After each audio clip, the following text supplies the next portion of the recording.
Avec vous, Olivier Véran pour La République En Marche, député de l'Isère. Merci d'être avec nous ce soir. Olivier Besancenot, porte-parole du nouveau parti anticapitaliste. Ce chiffre, Olivier Besancenot, de 33,9% de grévistes pour le premier jour, 33,9% de grévistes à la SNCF, ça donne à peu près 1 sur 3. C'est un bon signal ? Surtout le chiffre de la direction. Donc c'est déjà un mauvais signal parce que il est truqué comme à chaque fois. C'est-à-dire que c'est la passe d'armes habituelle, mais quand vous comptez ceux qui sont en congé, ceux qui sont en jour de pau, évidemment, vous diminuez. Ça correspond ni au ressenti des usagers aujourd'hui, ni à la réalité des chiffres de grève. Donc on peut les balourder, on peut les balourder à l'écran comme des messages subliminaux. Non, pour dire mais c'est que juste de voir par rapport au 22 mars, effectivement, 35,4% dernière manifestation nationale. Et on se demande si véritablement il y a eu un point, j'allais dire, de marqué, si le chiffre n'est pas trop faible par rapport aux attentes. Mais c'est pas le bon chiffre. Et je vous dis, c'est un chiffre de grève, tout le monde le sait, qui est plus important que le dernier, mais je ne vais pas gaspiller de la salive à expliquer ça. C'est l'éternelle passe d'armes entre le gouvernement et la rue, on peut jouer à ça. Mais je tiens à dire que du côté du gouvernement, si on fait de la communication comme ça, c'est à double tranchant. C'est-à-dire, vous pouvez expliquer que finalement, c'est plus faible, c'est de plus en plus faible. Puis à un moment donné, dans le ressenti quotidien de ce qui va se passer dans les jours qui viennent, tout le monde va comprendre qu'en réalité, c'est de la flûte. Et ça peut aussi agacer énormément de personnes dans le cadre de ce mouvement qui ne fait que commencer et qui ne concerne pas que la SNCF, comme vous l'avez dit à juste titre d'ailleurs. Ça déborde, il y a ce qui se passe dans les universités, il y a ce qui se passe chez les éboueurs, il y a ce qui se passe à Air France. On va voir si ça prend. Il y a ce qui s'est passé à Carrefour. Oui, mais ça veut dire que ça déborde d'ores et déjà. Donc moi je vous dis, c'est en train de prendre. Voilà. Et je vous dis que M. Macron a déjà fait la première faute politique de son quinquennat, parce qu'au-delà de la mobilisation sociale, il y a l'exaspération, il y a le ressenti, je crois, extrêmement fort dans une bonne partie de la population, dans le public, dans le privé, qu'en gros il a été trop loin à vouloir taper sur tout le monde au même moment. Et donc, en effet, c'est qu'un début du point de vue de la mobilisation, mais ce qu'on sait d'ores et déjà, c'est que le premier piège qui était tendu par le gouvernement, c'est-à-dire de prendre les cheminots en tête-à-tête, ça... D'ores et déjà, c'est pas ce qui va se passer parce qu'il y a d'autres secteurs qui vont se mobiliser. Donc vous vous dites possiblement, probablement convergence des luttes, donc c'est ce qu'on entend, Olivier Besancenot. Qu'est-ce que vous répondez ce soir, Olivier Véran? Est-ce que vous vous dites, waouh, ce taux de grévistes, on l'avait pas vu venir, finalement, premier jour de grève et un train sur 10 seulement en circulation, ça va faire mal, l'opinion, les usagers, plus de 3 millions de personnes, pratiquement 4 millions de personnes vont être pénalisées, les congés, le mois de mai, le baccalauréat, etc. Ça va nous coûter très cher. C'est compliqué pour les usagers des services publics, dont je suis, dont vous êtes aussi, je présume. Pour 4 millions d'utilisateurs du train au quotidien, c'est compliqué. Sur les chiffres de la grève, moi j'ai vu quand même que c'était 33%, donc un tiers des cheminots qui devaient travailler aujourd'hui. Donc ça ne considérait pas tous ceux qui étaient en vacances. Vous affichez le chiffre de 35%, vous auriez pu être plus cruel et afficher celui de 2007 qui était monté à 71%. Mais qu'importe, la grève est suivie. En tout cas, les désagréments pour les usagers sont importants. Ça fait des semaines qu'on le sait. Le planning que vous affichez derrière vous, il est connu par les Français déjà depuis un certain nombre de semaines. Donc il n'y a pas de surprise à ce niveau-là. Par contre, quand vous parlez, M. Besancenot, de débordement, que ça déborde déjà, on peut toujours voir un verre à moitié plein ou à moitié vide. Mais pour l'instant, je ne vois pas de convergence des luttes ou de mouvements qui débordent et qui emporteraient des conséquences au-delà des transports en commun aujourd'hui. Olivier Véran, est-ce que vous le craignez néanmoins? Parce qu'effectivement, outre la SNCF, on sait très bien qu'Air France, les éboueurs, les universités, et on voit que la situation se cristallise dans certaines régions. On voit bien que c'est en train de s'échauffer, les esprits s'échauffent. Il y a des esprits qui peuvent s'échauffer, mais déjà les mobilisations concernent des motifs totalement différents. Je crois qu'au niveau d'Air France, c'est pour une revalorisation salariale. Dans les universités, je n'ai pas tout à fait compris à vrai dire, puisque à mesure que certaines universités se bloquent, d'autres se débloquent, et dans le même temps, vous avez des dizaines de milliers d'étudiants qui échappent au désastre qu'aurait été le tirage au sort pour pouvoir choisir un parcours universitaire qui leur convient. Et je crois que pour les étudiants, c'est quelque chose qui est très positif. Finalement, la seule chose qui est bloquée à la fac, c'est le parcours universitaire d'un certain nombre d'étudiants qui voudraient aller étudier, préparer leurs examens et qui ne peuvent pas le faire. Donc, à nouveau, je le regrette, mais il ne me revient pas comme parlementaire de commenter une grève. D'abord, c'est un droit constitutionnel. Est-ce que vous craignez la coagulation? Est-ce que vous craignez cette convergence des luttes, oui ou non, au gouvernement? Aujourd'hui, il y a le chiffon rouge ou pas? Moi, je ne parle pas de coagulation, je ne parle pas non plus de contagion, peut-être des formations parce que je suis médecin et que pour moi, j'ai trop de respect pour la grève pour considérer que ça puisse être une épidémie ou une pandémie, mais c'est pas le problème. Je ne crois pas qu'il y aura une convergence. Je sens bien qu'il y a une volonté politique au-delà de la question syndicale. Vous savez, dans le champ syndical, il y a des gens qui sont dans un syndicat réformiste, un peu plus à l'allemande, et puis vous avez un syndicat qui est très engagé politiquement et qui plaide même, au-delà de la convergence des luttes, pour la lutte des classes. Donc si vous me posez la question de savoir si j'ai peur qu'il y ait la lutte des classes demain dans le pays qui s'instaure et qu'on vive une situation révolutionnaire, la réponse est non. Par contre, si vous me posez la question de savoir s'il faut pouvoir écouter les craintes des gens qui manifestent dans la rue, s'il faut être dans le dialogue, évidemment, que la main est tendue et que nous restons dans le dialogue social. On a entendu Édouard Philippe sur ce point. Écoutons-le, le Premier ministre, si vous voulez bien, Olivier Besancenot, vous allez réagir. Plaisir. Édouard Philippe, qui a réagi tout à l'heure, justement, tendre la main, c'est exactement ce genre de formule employée. Je veux enfin vous dire, monsieur le député, que je respecte les grévistes. Car le droit de grève est un droit constitutionnellement garanti. Je respecte les grévistes. Ils ont le droit de grève. Et aucun d'entre nous ici n'accepterait que ce droit de grève ne soit mis en cause. Mais reconnaissez avec moi, monsieur le député, que si les grévistes doivent être respectés, les millions de Français qui veulent aller à leur travail, parce qu'ils n'ont pas le choix, parce qu'ils veulent aller travailler, doivent également être respectés. Et je voudrais, permettez-moi de le dire, les saluer, car ils ont des jours difficiles devant eux, la grève ayant été organisée pour porter un impact maximal aux usagers et aux clients de la SNCF. Olivier Besancenot, respect des grévistes, dit d'abord Édouard Philippe, pour ensuite dire que les usagers vont être coincés à cause de ce mouvement. On voit bien le message en dessous, mais vous êtes dans la même logique. Le gouvernement prend en otage les voyageurs à cause de cette réforme. Non, mais c'est des mots que je ne prononcerai pas, parce que c'est des mots un peu graves, donc les mots ont un sens. C'est un bras de fer politique. Et ceux qui ont voulu de la politique dans l'affaire, c'est le gouvernement.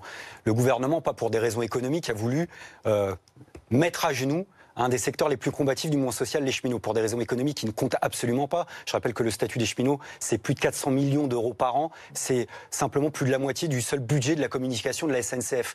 Vous avez des journaux pas franchement classés lutte de classe comme Capital qui vous expliquent que la réforme, c'est-à-dire la fin du statut des cheminots, peut être plus coûteuse que ce que ça va rapporter. Tout est politique. C'est-à-dire qu'on a un gouvernement, et M. Macron en première ligne, qui a voulu dire « je peux faire du Thatcher ». Sauf qu'en France, ça passe pas comme ça.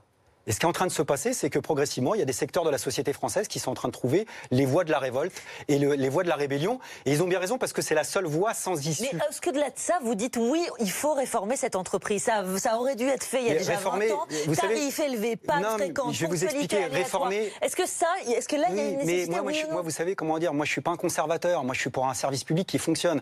Donc le Premier ministre, avec ses larmes de crocodile, il me fait bien marrer. Il y a des millions de personnes qui galèrent le restant de l'année, pas du fait des grèves, du fait que ça dysfonctionne, du fait que les prix sont trop chers. Et ça, c'est pas à cause du statut des cheminots, c'est à cause de la dette de la SNCF. La dette de la SNCF, elle a un historique, elle vient de 1997, c'est à ce moment-là qu'elle a explosé, du fait de la libéralisation, quand on a segmenté la SNCF d'un côté, RFF de l'autre, qui s'occupe de l'entretien des lignes, en imposant un système de péage absolument exorbitant.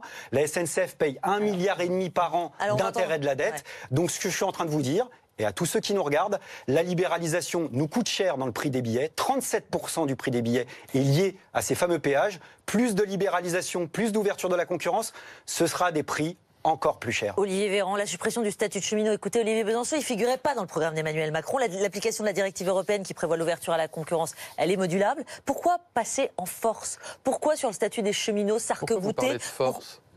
Pardon, mais pardon, c'est pas parce qu'il y a une grève qui se déclenche en plein milieu d'une négociation entre l'État et les partenaires sociaux que c'est forcément le gouvernement qui passe en force. Enfin, pardon. Ensuite, le gouvernement annonce qu'ils vont investir 10 millions d'euros par jour pour moderniser les infrastructures de la SNCF pendant 10 ans. C'est une bonne nouvelle, puisque vous n'êtes pas conservateur et vous êtes pour une réforme de la SNCF pour que le service public fonctionne bien. C'est une bonne nouvelle, 10 millions d'euros par jour. En transférant l'entretien des rails aux régions, vous pensez que les gens qui vous regardent, vous pensez qu'ils peuvent vous croire? Il n'y a pas d'ouverture de la concurrence dans le projet de loi sur la SNCF. L'ouverture de la concurrence, elle a été tranchée déjà par le passé, et donc elle va suivre son cours progressivement, mais il n'y a absolument pas de libéralisation, et rien qui parle de libéralisation de la SNCF dans le projet de loi actuel. Ensuite, il y a la modernisation, je le disais, des infrastructures. Et puis par contre, l'ouverture de la concurrence qui a été décidée avant, qui va d'ailleurs permettre de stimuler aussi la qualité du service à l'usager. Vous avez raison de dire, Olivier Besancenot, que la SNCF coûte aujourd'hui 30% plus cher que d'autres concurrents européens, avec 2 fois plus de retard, par exemple, qu'en Allemagne, pour ne citer qu'elle. Donc évidemment qu'il faut la moderniser, et pour ça, il faut injecter des fonds, et c'est ce que le gouvernement propose de faire. Mais la concurrence qui aura lieu progressivement, et qui est déjà, encore une fois, actée dans le passé, qui n'est pas dans ce projet, je le répète, parce que quand même, ça a un sens. Mais il n'y a pas de changement de statut elle va imposer aussi d'avoir des statuts différents pour ceux qui seront amenés à rentrer demain dans la SNCF. Mais et donc, il n'y a parce aucun que cheminot actuellement sous contrat qui verra son statut modifié. Mais là, vous parlez beaucoup du statut des cheminots. C'est vous qui m'interrogez dessus. Non, mais moi, je vous ai interrogé sur autre chose aussi, qui est le statut de l'entreprise, parce que c'est bien beau d'agiter un autre chiffon rouge, qui est le statut des cheminots, en oubliant l'essentiel. L'essentiel, c'est que quand on change le statut d'une entreprise comme la SNCF, c'est pas anodin. Alors, on peut mettre en dessous de la table les mots qui fâchent, comme libéralisation, voire ouverture de la concurrence. Vous êtes un des rares à pas l'assumer, parce que du côté du gouvernement, on le dit quand même assez facilement. Quand on passe d'EPIC à société anonyme... Elle a déjà été votée par le gouvernement précédent. Attendez, c'est juste une information. Parce que celle-ci, elle doit concerner tout le monde. Quand on passe d'EPIC à société anonyme, même à 100% capitaux publics, je sais exactement ce que ça donne. À la Poste, on a fait la même chose. On passe d'une logique à une autre. Une logique de propriété sociale à une logique actionnariale. 100% public dans un premier temps, soit, mais on sait très bien que le loup rentre dans la bergerie. Et quand bien même le loup ne rentrerait pas dans la bergerie, c'est-à-dire qu'il n'y aurait pas d'ouverture du capital, qui dit logique actionnariale dit logique de la rentabilité. Qui dit logique de la rentabilité dit, je termine là-dessus, que ce qui n'est pas rentable doit passer au second plan. Or, et c'est une réalité ferroviaire, et vous le savez comme moi, l'écrasante majorité des lignes ferroviaires, et pas que les petites lignes d'ailleurs, même l'écrasante majorité des lignes TGV, ne sont pas rentables. Elles ne l'ont jamais été, elles ne le seront jamais. Ouvrir à la concurrence, ça veut dire quoi? Ça veut dire que dans quelques années, on aura des opérateurs privés qui mèneront la concurrence à des opérateurs publics sur des tout petits tronçons de lignes, et les autres, on va les reléguer à l'entretien des régions, et vous savez comme moi, parce que c'est un secret de polichinelle, que les régions n'en ont pas les moyens, et donc ce qu'il y avait dans le rapport Spinetta, c'est-à-dire la suppression d'un tiers du réseau, ça, c'est au cœur de la réforme, en réalité. Emmanuel Le Chypre, Olivier Véran, sur la suppression d'un tiers possiblement du réseau, et Olivier Véran. La réalité, c'est que c'est un débat qui est purement idéologique. C'est-à-dire que le fait que ce soit privé ou public, excusez-moi, mais on s'en fout complètement. Les meilleurs chemins de fer du monde, c'est les chemins de fer suisses et les chemins de fer japonais. Les chemins de fer japonais sont complètement privés, les chemins de fer suisses sont quasiment complètement publics. Ça dépend de la façon dont on va organiser cette architecture de la libéralisation. Et c'est pour ça que globalement, qu'est-ce qu'on voit? On voit que c'est pas le fait que ce soit des entreprises publiques ou des entreprises privées. C'est le fait qu'il y ait d'abord une concurrence qui soit bien organisée, parce que quand elle est bien organisée, globalement, tout le monde est gagnant. Et c'est vrai qu'à un moment, un service a un coût, et donc on peut pas avoir des billets gratuits pour un service d'hyper bonne qualité. Ça n'existe pas. Mais ce qui est incompréhensible aussi, c'est qu'on s'arc-boute au cœur du débat sur cette question du statut des cheminots, qui est totalement secondaire dans l'avenir de la SNCF. C'est absolument pas le statut qui est responsable de la dette accumulée et du sous-investissement passé. Et globalement, oui, mais la réalité, c'est quoi? C'est qu'on a quand même l'impression... Ça veut dire qu'on ne peut pas réformer parce que ça ne poserait pas le problème majeur essentiel. Aujourd'hui, à partir d'un objectif commun qui est de redonner à la SNCF de la compétitivité, il y avait moyen de négocier, notamment autour du statut, parce que les cheminots, ils ont envie que leur statut évolue, ils ont envie d'être mieux formés, d'avoir des boulots plus intéressants, etc. Et qu'on a quand même l'impression qu'Emmanuel Macron brandit cette affaire du statut des cheminots comme une espèce de... C'est un peu le fort à la mot des statuts. Je pense qu'avec ou sans réforme du statut, il y aurait eu une grève, il y aurait eu un mouvement social. Parce qu'il y a une envie de grève et de mouvement social attisée par un certain nombre de syndicats. Vous n'avez pas donné sa chance au produit, là. On va pas se mentir. Vous n'avez pas donné sa chance au produit. Vous-même, vous appelez à une extension de la grève à d'autres domaines que les domaines qui sont concernés aujourd'hui. Non, mais vous me tuez. Je préfère le dire avec le sourire, mais quand vous dites, c'est pas sérieux de dire il y a une envie de grève et il y a une envie de mobilisation sociale. Quand vous attaquez les gens, ils réagissent. Les attaquez pas, vous verrez, ils feront pas grève. Je dis pas que chez les cheminots, chez les salariés de la SNCF, il y a forcément une envie de grève. Je dis que chez un certain nombre de représentants syndicaux qui parfois confondent un mandat... J'ai été syndicaliste comme vous et je travaille dans le service public comme vous. Je suis médecin hospitalier. Je suis très attaché au service public. Moi, je considère que le savoir si c'est public ou privé n'est pas quelque chose d'accessoire. J'y suis très attaché au service public. Et j'ai été syndicaliste comme vous. Je sais aussi très bien que parfois, on peut confondre un mandat syndical et une envie politique d'aller attiser un certain nombre de choses. Et je crois qu'il y a un troisième tour de l'élection qui revient. Mais excusez-moi, mais regardez les discours sur la convergence des luttes, etc. Ça vous fait beaucoup d'organisations syndicales à la SNCF qui font de la politique, vous devriez vous inquiéter, parce que là-dedans, il n'y a pas que des radicaux. Sur la question des prix et de la qualité des services pour les usagers, je vous ferai remarquer qu'avec Ouigo, par exemple, la SNCF a diversifié son offre et ça fait plutôt baisser les prix. Et que pour les cars Macron, qu'est-ce que j'avais pas entendu sur les cars Macron, la libéralisation des transports, qu'elle est tout cassée et qu'elle est détruire complètement. Moi, ce que je note, c'est que ça marche plutôt bien. Ça fait chuter les prix des billets pour des gens qui ne pouvaient pas prendre le car et qui ne pouvaient pas se déplacer sur des grands trajets auparavant, et ça a plutôt marché. Et ça fait les emplois promis. Ça fait les emplois promis. ça permet à des gens. Non, ça non. permet à des gens Monsieur qui Macron, pardon, excusez-moi, vous avez été sur un terrain un peu glissant, pardon de le dire. Vous êtes revenu sur une promesse de Macron qui consiste à dire il y aura tant d'emplois. En réalité, on n'en voit quasiment pas la couleur. Quand d'un point de vue écologique, 2, ça fait chuter le prix des billets. 3, ça permet à des gens qui ne voyageaient pas de voyager aujourd'hui. Et non, c'est pas vrai. On a des désaccords. Bah écoutez, on verra, on pourra le vérifier. Du point de vue des promesses d'emploi, c'est pas grave. Non, c'est pas une question de désaccord. Là, c'est la réalité des chiffres. Les promesses d'emploi n'ont pas été en rendez-vous. Quant à un point de vue écologique, je vous souhaite bien du courage, vous et le gouvernement, qui d'ailleurs s'assoit pas mal sur l'avis des parlementaires puisqu'il procède par ordonnance, pour défendre ça d'un point de vue écologique. C'est faux. C'est pas par ordonnance non plus. C'est faux pour deux raisons. Un, parce que les ordonnances, c'est pas s'asseoir sur l'avis parlementaire. Vous avez une loi d'habilitation et une loi de ratification. Donc c'est absolument pas s'asseoir sur l'avis parlementaire. Et deux, le gouvernement a annoncé vendredi qu'ils avaient entendu les interrogations et qu'ils revenaient sur les dispositions concernées par les ordonnances. On va faire la concurrence. Oui. Olivier Véran, il va y avoir des interruptions de travail récurrentes. Là, pendant les 3 prochains mois, comment le gouvernement peut rester inflexible? Comment le gouvernement peut rester inflexible compte tenu du nombre d'usagers qui va être impacté? On l'a dit, les ponts, etc. Comment vous allez pouvoir tenir bon? Je vous dis que ma conviction profonde, c'est que nous irons au bout de cette réforme, comme nous irons au bout de la réforme de l'assurance chômage, comme nous irons au bout de la réforme de la formation professionnelle, comme nous irons au bout, s'il était nécessaire d'en faire d'une réforme des retraites. Et que les Français se rendent compte... 53%, une courte majorité de Français qualifiés de non justifier la grève des cheminots contre cette réforme. On n'est à pas grand-chose pour que ça s'inverse. Et 72% considèrent que le gouvernement ira jusqu'au bout, et je pense que 72% des Français ont raison de considérer que le gouvernement ira jusqu'au bout. De la dette. Des 50 milliards, ouais. Des 54 milliards de dettes de la SNCF. Et on a déjà annoncé qu'il y avait 3,6 milliards d'euros d'investissement par an pendant 10 ans pour moderniser les lignes. On a déjà annoncé qu'on allait supprimer une partie de cette dette à travers la réforme qui est conduite. Je pense que c'est déjà pas mal. Mais encore une fois, il y a une constatation qui est en cours. C'est un peu étonnant parce qu'on parle de la grève alors que les gens sont autour de la table. Ce serait la logique en Allemagne pour pouvoir mettre l'entreprise à armes égales et la faire entrer dans la concurrence. Ils ont repris la dette. Justement, Olivier Besançon, la concertation, elle est en cours. Il va y avoir une dizaine au moins en tout cas de réunions. Elisabeth Borne, elle a déjà reculé sur la mise en place de l'ouverture à la concurrence par ordonnance qui sera étalée dans le temps. Elle a annoncé des garanties sociales pour les cheminots qui passeront dans une entreprise privée. Pourquoi est-ce qu'on en est là aujourd'hui? Pourquoi un tel bras de fer? Pourquoi une telle tension alors que les discussions, elles sont à peine dans l'introduction?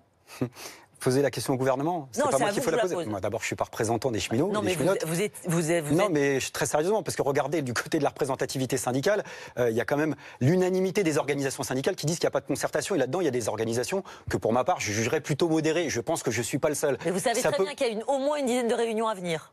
Ouais, mais des mois, vous savez, des réunions commencent en même temps. Voilà, donc au bout d'un moment, on n'est pas, j'ai pas le cerveau en papier mâché. Il faut arrêter de prendre les gens pour des demeurés. On a un gouvernement qui annonce, qui était fier de dire, moi, je vais y arriver. Enfin, on va arrêter de tourner autour du pot. Quand vous avez une réforme qui, d'un point de vue économique, ne sert à rien. Rien du tout. D'ailleurs, l'exemple allemand qui est resservi comme quand ça les arrange, parce qu'en effet, en Allemagne, on a repris la dette publique. En France, pas de signal sonore. On veut faire du bras de fer politique, c'est-à-dire expliquer qu'on peut, du côté de Macron, faire ce que les précédents gouvernements n'ont pas fait. Mais même dans les cercles libéraux, c'est ce qui est dit aujourd'hui. Le problème, c'est que quand vous faites ça, il faut avoir les épaules pour le faire. Et il y a des ressorts dans la société française, mais qui me dépassent. C'est-à-dire, vous pourriez oublier ce que je pense et ce que je dis, qui fait qu'il y a des ressorts profonds dans la société française, où non seulement on a des yeux pour voir, il y a des attaches au service public, et tout le monde a bien compris que derrière cette bataille-là, il y avait en effet un vrai choix de société, en termes d'aménagement du territoire, que derrière ça, il y avait les autres services publics à la clé, et qu'en effet, derrière ça aussi, il y a l'idée de savoir si ce qui restera après cette bataille-là, ce sera simplement la possibilité pour Macron d'enquiller toutes les contre-réformes qui sont déjà annoncées ici et là. Donc la séquence politique, vous me posez la question. Moi, je ne l'ai pas souhaité à titre personnel. Elle est là. Par contre, je peux vous dire un truc, c'est qu'on va y répondre présent. Vous allez répondre présent et vous allez tenter effectivement de mobiliser avec vous d'autres grévistes désireux de durcir l'action. Vous craignez que le feu prenne, oui ou non, Olivier Véran? Moi, d'abord, dire que je suis pour un syndicalisme fort dans notre pays. Je crois profondément à l'action syndicale et au dialogue social, et qu'un syndicat fort n'est pas forcément un syndicat qui montre ses muscles, mais que c'est un syndicat qui cherche à convaincre ses adhérents du bienfait des mobilisations, qui cherche à convaincre les Français. Je ne suis pas sûr que sur la méthode, il y ait une volonté de convaincre sur le fond, que les syndicats ont raison. Je crois que vous cherchez à mobiliser les usagers autrement à travers les désagréments que ça peut provoquer. Je crois aussi à un syndicalisme de l'intérêt général. Et là, je vois beaucoup de syndicats qui se mobilisent pour des intérêts particuliers. Et je le regrette à titre personnel. Et je crois à un syndicat de valeurs. Et là, on a beaucoup un syndicat d'étiquette. Dans les assemblées générales aujourd'hui, ce qui se discute chez les cheminots. Non, mais quand même que ceux qui nous regardent le sachent. Il faut l'admettre. Non, mais que ceux qui nous regardent le sachent. Dans les assemblées générales, il y a eu beaucoup de débats aujourd'hui pour savoir s'il fallait faire une grève reconductible dès maintenant ou pas. Et dans le choix de laisser des jours disponibles, c'est aussi précisément pour ne pas laisser la population dans la galère immédiatement et bien montrer que la responsabilité du côté Merci messieurs, Olivier Besancenot, Olivier Véran, on coupe les micros, on vous remercie et vous reviendrez pour poursuivre évidemment sur ce plateau. Merci à tous les deux.